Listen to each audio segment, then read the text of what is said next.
नमस्ते। आज हम जीव विज्ञान के एक बहुत ही बुनियादी अध्याय पर बात करेंगे, श्वसन और गैसों का विनिमय। हाँ, ये एक ऐसी प्रक्रिया है जो हर पल चलती रहती है, पर हम शायद ही कभी इस पर ध्यान देते हैं। बिल्कुल।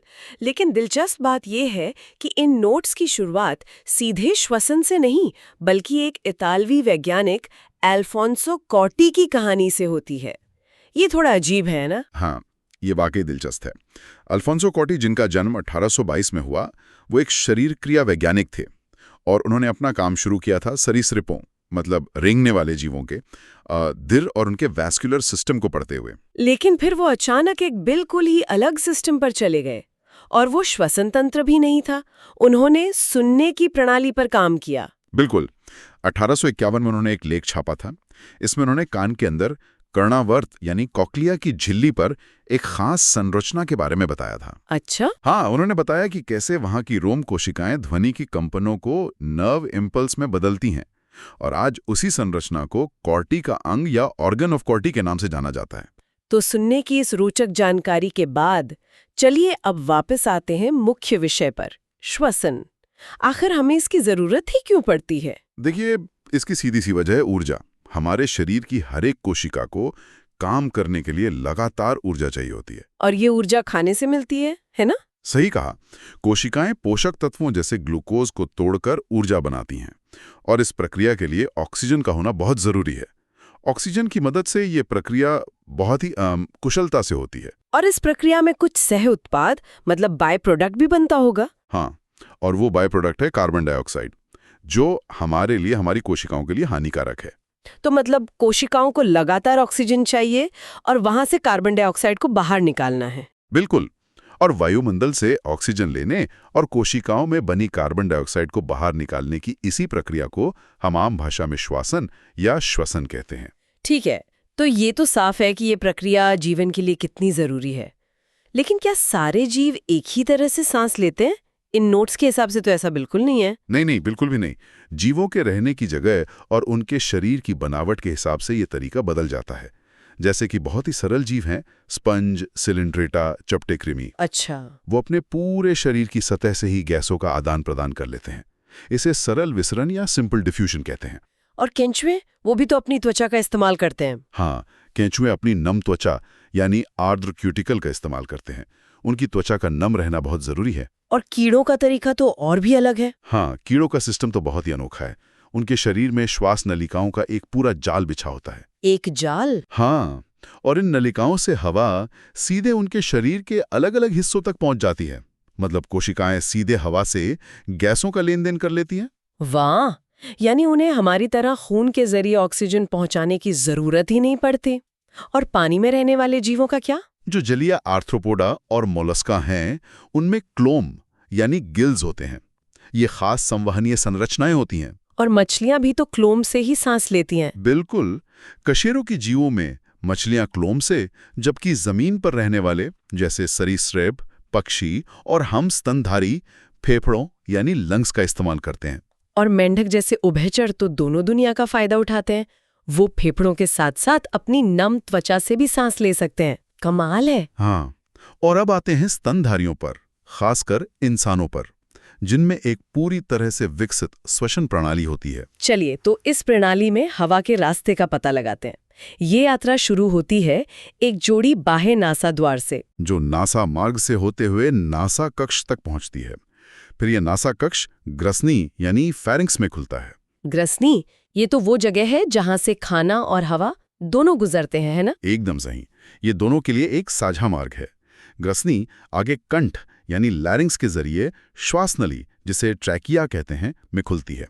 और कंठ को ध्वनि पेटिका या साउंड बॉक्स भी कहते हैं, क्योंकि यहीं से आवाज पैदा होती है। बिल्कुल, ये एक उपास्थि से बनी पेटिका है। और यहीं पर वो जरूरी सुरक्षा तंत्र भी है, कंठच्छद या एपिग्लॉटिस। हाँ, ये एक पतला लोचदार फ्लैप है।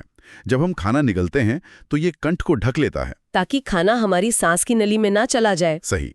अब श्वास नली एक सीधी नलिका है जो हमारी वक्ष गुहा के बीच तक जाती है। वहां लगभग 5वीं वक्षीय कशेरुकी के पास ये दाईं और बाईं प्राथमिक श्वसनी में बढ़ जाती है। और ये विभाजन यहीं खत्म नहीं होता। ये एक पेड़ की शाखाओं की तरह आगे और बढ़ता जाता है। हाँ, श्वसनी बार बार विभाजित होती है। पहले द्वितीयक, फिर तृतीयक श्वसनी, फिर और पतली श्वसनिकाएं, और आखिर में ये बहुत ही पतली अंतस्थ श्वसनिकाओं में खत्म होती हैं।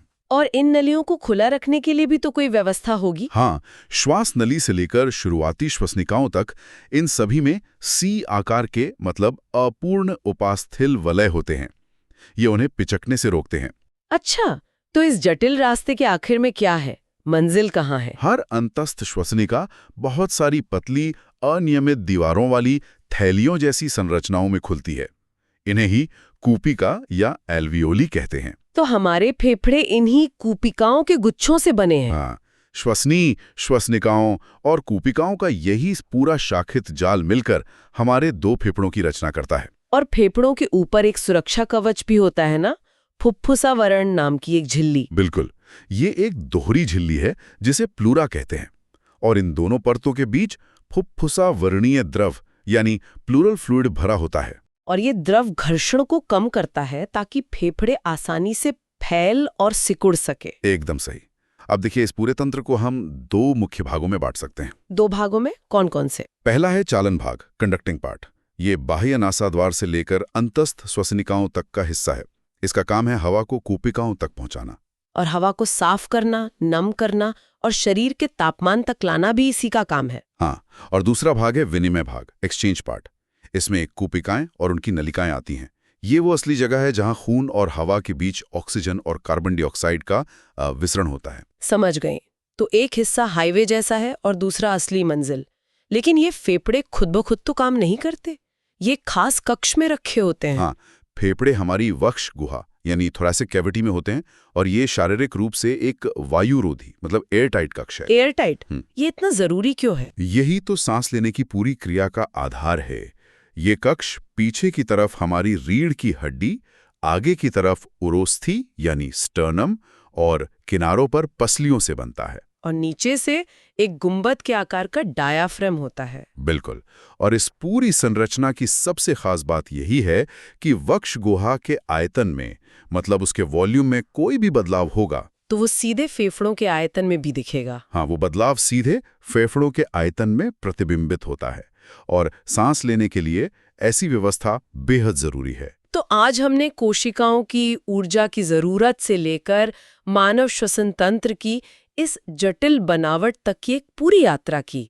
हमने देखा कि कैसे चालन भाग हवा को तैयार करता है और विनिमय भाग में गैसों का असली लेन देन होता है। और ये सब एक वायुरोधी वक्ष गुहा के भीतर होता है, जिसकी बनावट ही सांस लेने और छोड़ने की क्रिया को मुमकिन बनाती है। ये वाकई प्रकृति की इंजीनियरिंग का एक बेहतरीन उदाहरण है। इस पूरी संरचना को समझने के बाद मेरे मन में एक सवाल आता है। ये तो समझ आया कि इस एयरटाइट चैम्बर और फेफड़ों के बीच का तालमेल कैसे काम करता है, लेकिन वो कौन सी शक्ति है जो इस गुंबद जैसे डायफ्राम और पसलियों को हिलाती है, जिससे हमारी हर एक सांस संभव हो पाती है? शुरुआत करते हैं। आज का विषय कुछ ऐसा है जो हम हर पल करते हैं, हर सेकंड, पर शायद ही कभी उसके बारे में सोचते हैं। सांस लेना।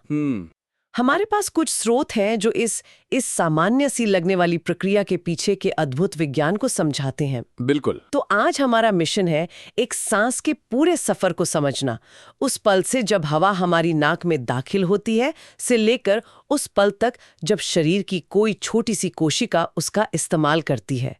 देखते हैं इस सफर में आखिर होता क्या है। और ये सफर वाकई हैरान करने वाला है। ये सिर्फ हवा को अंदर बाहर करना नहीं है। नहीं, ये भौतिकी, रसायन विज्ञान और जीव विज्ञान का एक ऐसा शानदार तालमेल है जो हर पल हमें जिंदा रखने के लिए काम करता है। ठीक है, तो चलिए फिर इस सफर की परतें खोलते हैं। स्रोत कहते हैं कि जिसे हम सांस लेना या श्वसन कहते हैं, वो असल में एक नहीं बल्कि 5 अलग-अलग चरणों की एक पूरी श्रृंखला है। हाँ। मुझे तो लगता था बस सांस अंदर ली, बाहर छोड़ी और काम खत्म। ज्यादातर लोग यही सोचते हैं। लेकिन वो तो सिर्फ पहला कदम है। अच्छा। हाँ, पहला चरण है फुफ्फुसीय संवातन। फुफ्फुसीय संवातन, ये थोड़ा भारी शब्द है। सरल भाषा में इसका मतलब है हवा को फेफड़ों के अंदर खींचना और फिर कार्बन डाइऑक्साइड से भरी हवा को बाहर निकालना। ये वो हिस्सा है जिसे हम असल में महसूस करते हैं। हवा का फेफड़ों तक आना और जाना, ठीक है, ये तो समझ में आया। हाँ। अब हवा फेफड़ों में पहुंच गई, इसके बाद क्या? इसके बाद दूसरा और शायद सबसे महत्वपूर्ण चरण आता है गैसों का विसरण। विसरण? हाँ, मतलब डिफ्यूजन। ये फेफड़ों के अंदर मौजूद लाखों छोटी छोटी हवा की थैलियों में होता है, जिन्हें हम कूपिकाएं या एल्वियोलाई कहते हैं। अच्छा, वो छोटी छोटी थैलियां। जी, यहीं पर हवा में मौजूद ऑक्सीजन खून की नसों में कूद जाती है और खून में मौजूद कार्बन डाइऑक्साइड बाहर हवा में आ जाती है। मतलब एक तरह का अदला बदली का बाजार। बिल्कुल सही शब्द है, एक बाजार है। रुधिर द्वारा गैसों का परिवहन, ट्रांसपोर्टेशन। हाँ, हमारा खून एक डिलीवरी सर्विस की तरह काम करता है। ये ऑक्सीजन के अणुओं को एक टैक्सी की तरह बिठाकर शरीर की हर कोशिका, हर ऊतक तक पहुंचाता है। और वापसी में? और वापसी में वहां से कार्बन डाइऑक्साइड को उठा लाता है। समझ गई। तो ऑक्सीजन की डिलीवरी ऊतकों तक हो गई, तो क्या काम वहीं खत्म नहीं हो जाता? नहीं, अभी एक और अदला बदली बाकी है। चौथा चरण है रुधिर और ऊतकों के बीच फिर से ऑक्सीजन और CO2 का विसरण। अच्छा, एक और बार? हाँ, जैसे फेफड़ों में हुआ था, ठीक उसका उल्टा यहां होता है। ऑक्सीजन खून की टैक्सी से उतरकर कोशिकाओं के घर में चली जाती है। और कोशिकाओं से निकला कचरा यानी कार्बन डाइऑक्साइड वो खून की टैक्सी में बैठ जाता है ताकि उसे वापस फेफड़ों तक ले जाया जा सके। और अंत में पांचवा चरण, जहां असल काम होता है। एकदम सही। पांचवा और अंतिम चरण है कोशिकीय श्वसन। यहां पर कोशिकाएं उस ऑक्सीजन का इस्तेमाल करती हैं जो उन्हें मिली है ऊर्जा बनाने के लिए। हाँ, वो इसका उपयोग भोजन से ऊर्जा बनाने के लिए करती हैं और इसी प्रोसेस में कार्बन डाइऑक्साइड एक बाई प्रोडक्ट के रूप में बनती है। यही पूरी प्रक्रिया का अंतिम लक्ष्य है, कोशिकाओं को ऊर्जा देना। बिल्कुल। बाकी के 4 चरण तो बस इस 5वें चरण की तैयारियां हैं। ये तो कमाल है, ये तो एक पूरी सप्लाई चेन है। चलिए, उस पहले चरण पर थोड़ा और गौर करते हैं, जहां से ये सब शुरू हुआ, हवा को अंदर और बाहर ले जाना। ये होता कैसे है? स्रोत में दाब प्रवणता या प्रेशर ग्रेडियंट जैसे भारी शब्दों का जिक्र है। इसका क्या मतलब है? यहाँ भौतिकी का एक बहुत ही सरल नियम काम करता है। ओके। कोई भी चीज, चाहे वो हवा हो या पानी, हमेशा ज्यादा दाब वाली जगह से कम दाब वाली जगह की ओर बहती है। हमेशा? हमेशा। सांस लेना भी इसी पर आधारित है। सांस अंदर लेने के लिए हमारे शरीर को बस फेफड़ों के अंदर का दाब बाहर के वायुमंडलीय दाब से थोड़ा सा कम करना होता है। अच्छा, तो हमारा शरीर फेफड़ों के अंदर एक तरह का वैक्यूम या कम दाब का क्षेत्र बनाता है और हवा उस खाली जगह को भरने के लिए अपने आप अंदर खींची चली आती है। बिल्कुल। तो फिर सांस छोड़ना इसका ठीक उल्टा होगा। फेफड़ों में दाब बढ़ा दो और हवा बाहर। बिल्कुल सही पकड़ा आपने। निश्वसन यानी सांस छोड़ना तब होता है जब फेफड़ों के अंदर का दाब वायुमंडलीय दाब से ज्यादा हो जाता है और हवा बाहर धकेल दी जाती है। हाँ, ये पूरी तरह से दाब के इस अंतर का खेल है। लेकिन ये दाब का अंतर पैदा कैसे होता है? मेरा मतलब, फेफड़ों में कोई मोटर या पंप तो लगा नहीं है जो ये काम करता हो? नहीं, कोई मोटर नहीं है, लेकिन हमारे पास उससे भी बेहतर चीज है, मांसपेशियां। मांसपेशियां? हाँ, इसमें 2 मुख्य खिलाड़ी हैं।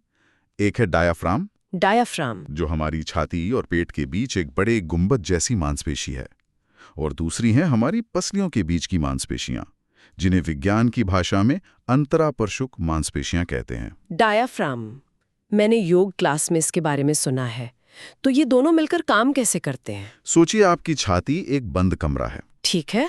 जब हम सांस अंदर लेते हैं तो ये डायाफ्राम वाला गुंबद सिकुड़कर चपटा हो जाता है और नीचे की ओर खिसक जाता है। अच्छा, नीचे की तरफ? हाँ, इससे उस कमरे की ऊंचाई बढ़ जाती है। और पसलियों वाली मांसपेशियां, क्या वो भी कुछ करती हैं? उसी समय पसलियों के बीच की बाहरी मांसपेशियां सिकुड़ती हैं।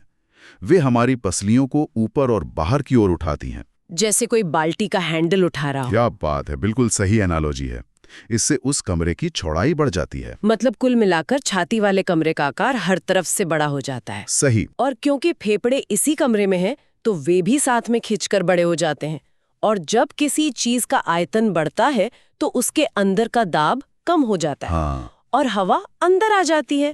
वाह, ये तो बहुत ही स्मार्ट डिजाइन है ना? और सांस छोड़ना तो और भी आसान है। अच्छा। हाँ, खासकर जब हम आराम कर रहे हो, डायाफ्राम और पसलियों की मांसपेशियां बस शिथिल हो जाती हैं, आराम करने लगती हैं। हाँ, अपनी पुरानी जगह पर वापस आ जाती हैं। छाती का कमरा छोटा हो जाता है, फेफड़ों पर हल्का सा दबाव पड़ता है और हवा बाहर कोई मेहनत ही नहीं लगती। मैंने महसूस किया है कि जब गायक ऊंची आवाज में गाते हैं या हम जोर से हंसते हैं तो पेट की मांसपेशियों में खिंचाव महसूस होता है। क्या इसका सांस छोड़ने की ताकत से कोई लेना देना है? बहुत अच्छा सवाल है। हाँ, स्रोत भी यही बताते हैं। जब हमें बलपूर्वक मतलब जोर लगाकर सांस लेनी या छोड़नी होती है, तब हम पेट की और कुछ अतिरिक्त मांसपेशियों का भी इस्तेमाल करते हैं। हाँ, ताकि ये प्रक्रिया और तेजी से हो सके। और ज्यादा ताकत से हो सके। वैसे एक स्वस्थ इंसान आराम की स्थिति में 1 मिनट में लगभग 12 से 16 बार सांस लेता है। और क्या हम ये माप सकते हैं कि हर सांस में कितनी हवा अंदर बाहर हो रही है? हाँ, बिल्कुल। इन हवा के आयतनों को स्पायरोमीटर नाम के एक उपकरण से मापा जा सकता है। स्पायरोमीटर? जी। फेफड़ों के स्वास्थ्य की जांच के लिए डॉक्टर इसका बहुत इस्तेमाल करते हैं। तो अगर हम इसे माप सकते हैं तो हम असल में माप क्या रहे हैं? चलिए इन अलग-अलग हवा के आयतनों को समझते हैं। सबसे पहले है ज्वारीय आयतन या टाइडल वॉल्यूम। ये नाम तो किसी समुद्री लहर जैसा लगता है। इसका मतलब बहुत सरल है। इसे ऐसे समझिए कि हमारे फेफड़े एक गुब्बारे की तरह हैं। ओके। ज्वारीय आयतन हवा की वो थोड़ी सी मात्रा है जो हम सामान्य शांत सांस लेने में गुब्बारे में भरते और निकालते हैं। अच्छा, बस सामान्य सांस। हाँ, जब हम आराम से बैठे होते हैं तो ये लगभग 500 मिलीलीटर होता है। 500 मिलीलीटर? जी, यानी हर मिनट हम लगभग 6 से 8 लीटर हवा का आदान प्रदान करते हैं बिना कोई मेहनत किए। ठीक है, तो 500 मिलीलीटर हमारी सामान्य शांत सांस है। लेकिन जिंदगी हमेशा शांत नहीं होती। नहीं होती? कभी हमें बस पकड़ने के लिए दौड़ना पड़ता है या हम कोई प्राणायाम कर रहे होते हैं जहाँ गहरी सांस लेनी होती है। उस स्थिति में हमारे फेफड़ों में जो एक्स्ट्रा गियर है वो क्या है? बहुत बढ़िया, आप अगले आयतन पर खुद ही पहुंच गई। इसे कहते हैं अंतःश्वसन सुरक्षित आयतन, इंस्पिरेटरी रिजर्व वॉल्यूम या IRV। IRV? हाँ, ये हवा की वो अतिरिक्त मात्रा है जिसे हम अपनी 500 मिलीलीटर की सामान्य सांस लेने के बाद और जोर लगाकर अंदर खींच सकते हैं। मतलब ये हमारे फेफड़ों का रिजर्व टैंक है। बिल्कुल, एक रिजर्व टैंक जो लगभग 2500 से 3000 मिलीलीटर का होता है। तो इसी तर्क से एक नी श्वसन सुरक्षित आयतन भी होना चाहिए, एक्सपीरेटरी रिजर्व वॉल्यूम। वो अतिरिक्त हवा जिसे हम सामान्य सांस छोड़ने के बाद भी जोर लगाकर बाहर निकाल सकते हैं। स्रोत के अनुसार ये 1000 से 1100 मिलीलीटर है। एकदम सही। ये वह हवा है जिसे हम पीठ की मांसपेशियों का इस्तेमाल करके जोर से बाहर फेंकते हैं, जैसे किसी मोमबत्ती को बुझाते समय। लेकिन यहाँ एक बहुत ही दिलचस्प आयतन और है जिस पर हमारा कोई नियंत्रण नहीं होता। नियंत्रण नहीं होता? नहीं, इसे कहते हैं अवशिष्ट आयतन, रेजिडुअल वॉल्यूम। अवशिष्ट यानी बचा हुआ? बिल्कुल। ये हवा की वो मात्रा है जो पूरी ताकत से सांस छोड़ने के बाद भी हमारे फेफड़ों में हमेशा हमेशा बची रहती है। हमेशा? हमेशा। ये लगभग 1100 से 1200 मिलीलीटर होती है। सोचिए, अगर फेफड़े हर सांस के बाद पूरी तरह पिचक जाते तो उन्हें दोबारा खोलने में कितनी ज्यादा ऊर्जा लगती। सही कहा। ये अवशिष्ट आयतन एक जीनियस डिजाइन है। ये फेफड़ों को खुला रखने वाला एक अदृश्य ढांचा है जो सुनिश्चित करता है कि गैसों का आदान प्रदान एक पल के लिए भी ना रुके। क्या रे हम सांस ले रहे हों या छोड़ रहे हों। बिल्कुल। ये तो सच में कमाल की बात है। मतलब फेफड़े कभी पूरी तरह खाली नहीं होते। स्रोत ये भी कहते हैं कि इन अलग अलग आयतनों को जोड़कर हम फेफड़ों की कैपेसिटीज या क्षमताओं का पता लगा सकते हैं। हाँ, और ये डॉक्टरों के लिए बहुत महत्वपूर्ण जानकारी होती है। कैसे? जैसे अगर हम सामान्य ज्वारीय आयतन टीवी और अंतःश्वसन सुरक्षित आयतन IRV को जोड़ दें तो हमें मिलती है अंतःश्वसन क्षमता, इंस्पिरेटरी कैपेसिटी। जिसका मतलब हुआ कि सामान्य रूप से सांस छोड़ने के बाद आप कुल कितनी हवा अंदर भर सकती हैं। सही। तो अगर मैं सही समझ रही हूं तो निश्वसन क्षमता, एक्सपिरेटरी कैपेसिटी होगी सामान्य सांस लेने के बाद कुल कितनी हवा हम बाहर निकाल सकते हैं, यानी टीवी प्लस IRV। बिल्कुल सही।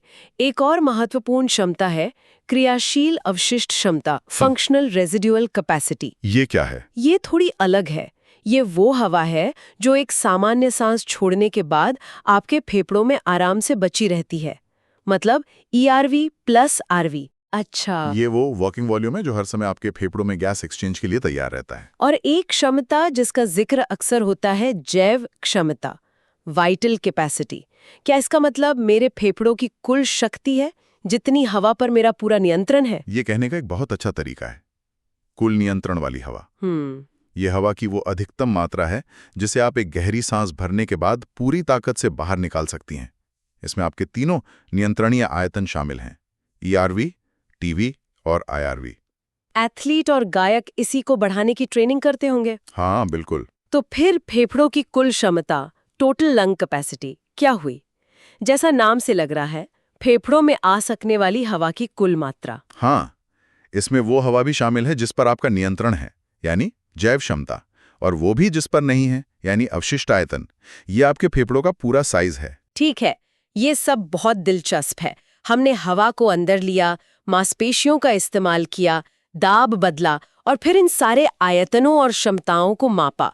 लेकिन मुझे वापस अपने मूल सवाल पर आना है। इन सब का असली मकसद क्या है? अब हम कहानी के असली क्लाइमैक्स पर आए हैं। इन सब का अंतिम और सबसे महत्वपूर्ण उद्देश्य है गैसों का विनिमय। Gas exchange. हाँ, हवा को फेफड़ों तक लाना इस पूरी प्रक्रिया का सिर्फ पहला आधा हिस्सा था। असली काम तो उन छोटी छोटी कुपिकाओं में होता है जहां ऑक्सीजन और कार्बन डाइऑक्साइड की अदला बदली होती है। और ये अदला बदली होती कैसे है? क्या इसमें कोई जटिल मशीनरी या ऊर्जा खर्च होती है? हैरानी की बात है नहीं, ये भौतिकी के उसी सरल नियम पर काम करता है जिस पर हवा का अंदर बाहर आना काम करता है। सरल विसरण। वही, ज्यादा दाब से कम दाब की ओर जाने वाला सिद्धांत। बिल्कुल वही। गैसें हमेशा वहां जाती हैं जहां उनकी मात्रा कम हो। अच्छा। तो कूपिकाओं के अंदर ताजी हवा में ऑक्सीजन का आंशिक दाब बहुत ज्यादा होता है, जबकि वहां से गुजर रहे खून में ऑक्सीजन कम होती है। तो ऑक्सीजन बिना किसी मेहनत के हवा से निकलकर खून में चली जाती है। और कार्बन डाइऑक्साइड के साथ इसका ठीक उल्टा होता होगा। एकदम। उस खून में शरीर से आई कार्बन डाइऑक्साइड का दाब बहुत ज्यादा होता है, जबकि कूपिकाओं की हवा में ये बहुत कम होती है। तो वो झट से खून से निकलकर हवा में चली जाती है। हाँ, ताकि हम उसे बाहर निकाल सकें। और यही प्रक्रिया शरीर के ऊतकों में उल्टी दिशा में होती है, जहां खून ऑक्सीजन देता है और कार्बन डाइऑक्साइड ले लेता है। बिल्कुल। ये एक पूरी तरह से स्वचालित और बेहद कुशल प्रक्रिया है। स्रोत में ये भी बताया गया है कि इस प्रक्रिया की गति को कुछ और चीजें भी प्रभावित करती हैं। हाँ, दो चीजें बहुत महत्वपूर्ण हैं। एक, गैसों की घुलनशीलता। मतलब वो खून में कितनी आसानी से घुल सकती हैं। सही। और दूसरा, उस झिल्ली की मोटाई जिससे होकर उन्हें गुजरना है। कुदरत ने कोशिकाओं और खून की नसों की दीवारें मिलाकर जो झिल्ली बनाई है, वो एक कागज की शीट से भी कई गुना ज्यादा पतली होती है, ताकि ये अदला बदली बिजली की तेजी से हो सके। हाँ, तो हमने आज एक सांस की पूरी यात्रा को देखा। ये 5 चरणों की एक जटिल सप्लाई चेन है जो मांसपेशियों और दाब के खूबसूरत खेल से शुरू होती है। हमने फेफड़ों के अलग अलग आयतनों को समझा जिन्हें मापा जा सकता है, और अंत में ये सब कुछ सिर्फ एक काम के लिए होता है, कोशिकाओं तक ऑक्सीजन पहुंचाने और वहां से कार्बन डाइऑक्साइड हटाने के लिए गैसों का सरल लेकिन जीवनदायी विनिमय। ये सच में एक अद्भुत और सटीक प्रक्रिया है जो हर पल हमारे शरीर में चुपचाप चलती रहती है। हम इस पर ध्यान भी नहीं देते, लेकिन इसके हर कदम के पीछे भौतिकी और जीव विज्ञान के गहरे सिद्धांत काम कर रहे होते हैं। इस पूरी चर्चा से मेरे मन में एक विचार आ रहा है। आपने बताया कि विसरण के लिए उस झिल्ली का पतला होना बहुत जरूरी है। हाँ, बहुत जरूरी है। तो ये सोचने वाली बात है, उन बीमारियों या स्थितियों में क्या होता है जो इस झिल्ली की मोटाई को बढ़ा देती हैं, जैसे फेफड़ों में पानी भरना या सिगरेट पीने से होने वाला नुकसान। अगर गैसों के आने जाने का ये रास्ता ही मोटा और मुश्किल हो जाए, तो उसका असर हमारे शरीर की ऊर्जा बनाने की क्षमता पर और हमारे हर अंग के काम करने पर कितना गहरा पड़ता होगा।